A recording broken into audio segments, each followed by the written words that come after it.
திருச்சி அருகே நிகழ்ந்த சாலை விபத்தில் 9 பேர் பலியான நிலையில் கனரக வாகனங்களை அதிகாரிகள் முறையாக கண்காணிக்க வேண்டும் என்று பொதுமக்களும் சமூக ஆர்வலர்களும் கோரிக்கை விடுத்துள்ளனர். திருச்சி சமயபுரம் அருகே கடந்த 20ஆம் தேதி இரவு சாலையோரம் நின்றிருந்த ட்ரெய்லர் லாரி மீது அரசு விரைவு பேருந்து பயங்கரமாக மோதியது. இந்த விபத்தில் பேருந்தில் பயணம் செய்த 9 பேர் பரிதாபமாக உயிரிழந்தனர். அளவுக்கு அதிகமாக இரும்பு தகடுகளை ஏற்றி வந்த அந்த லாரி தேசிய நெடுஞ்சாலை ஓரம் எச்சரிக்கை விளக்குகள் இல்லாமல் நின்றிருந்ததே விபத்துக்கு காரணமாக கூறப்படுகிறது. இந்த விபத்துக்கு பின்னரே அதே பாதையில் பல சரக்கு லாரிகள் சாலை விதிகளை பின்பற்றாமல் சென்று வருவதாக புகார்கள் எழுந்துள்ளன.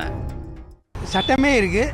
இந்த இரும்பு ஏற்றிட்டு வர லாரி, பிளேட் ஏற்றிட்டு இருக்க லாரி, அந்த ப்ரொஜெக்ஷன் லாரியை விட்டு ப்ரொஜெக்ட் பண்ணியே வரக்கூடாது, லாரிக்குள்ளரையே அது வரணும் அப்படிங்கிற சட்டம் இருக்குது. அந்த சட்டத்தை மீறியும் வருது. அப்போ அந்த மீறி நிறைய பேர் போகிறாங்கன்னு சொன்னால் அது எப்படி நடக்குது? அது எப்படி அலோவ் பண்ணுறாங்க? குறைந்தபட்சம் விளக்குகளாவது பொருத்தி இருக்க வேண்டும். ஒரு எச்சரிக்கை விளக்குகளும் இல்லை. தேசிய நெடுஞ்சாலை ரோந்துப்படை போலீசார் தங்களுடைய பணிகளை பொறுப்புடன் செய்து வந்தால் விபத்துக்களை தடுக்கலாம் என்ற கருத்தும் நிலவுகிறது. இந்த ரோந்து வாகனங்கள் இருக்கும், அதில் ஒரு சப் இன்ஸ்பெக்டர் 3 காவலர் இருப்பாங்க. அவங்க மாற்றி மாற்றி சுற்றிக்கிட்டு போயிட்டு வந்துகிட்டே இருக்கணும். இந்த மாதிரி வாகனம் நின்னாலோ அந்த அப்புறப்படுத்த வேண்டியது காவல்துறையுடைய கடமை. அந்த மாதிரி அப்புறப்படுத்த காலகட்டங்களில் நிச்சயம் அந்த விபத்துக்களை தவிர்க்கலாம். அரசு பேருந்து சரிவர பராமரிக்கப்படாததே விபத்துக்களை சந்திக்க காரணம் என தொழிற்சங்க பிரதிநிதிகள் சிலர் குற்றம் சாட்டுகின்றனர். மின்விளக்கு இப்போ ஹெட்லைட்டை பொறுத்த வரைக்கும் அதுக்கு டிப் 2 இருக்கணும்.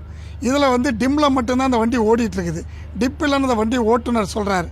இந்த மாதிரி குறைபாடு உள்ள வண்டிகளை தொடர்ந்து இயக்குவது என்பது இந்த போக்குவரத்து கழகங்களில் வாடிக்கையாக இருக்கிறது. பராமரிப்பு என்பது அக்கறை செலுத்தாத ஒரு நிலைப்பாடு தான் இன்றைக்கு இருக்கிறது. இனியாத அரசு விழித்து கொண்டு அந்த நெடுஞ்சாலைகளில் தேவைப்படுகிற பராமரிப்பையும் பிரதிபலிப்பான்களையும் மற்றும் போக்குவரத்து கழக பேருந்துகளையும் சிறப்பான முறையில் பராமரித்து உயிர் பலிகளை தடுக்க வேண்டும் என தோமுசா சார்பாக வலியுறுத்துகிறோம்.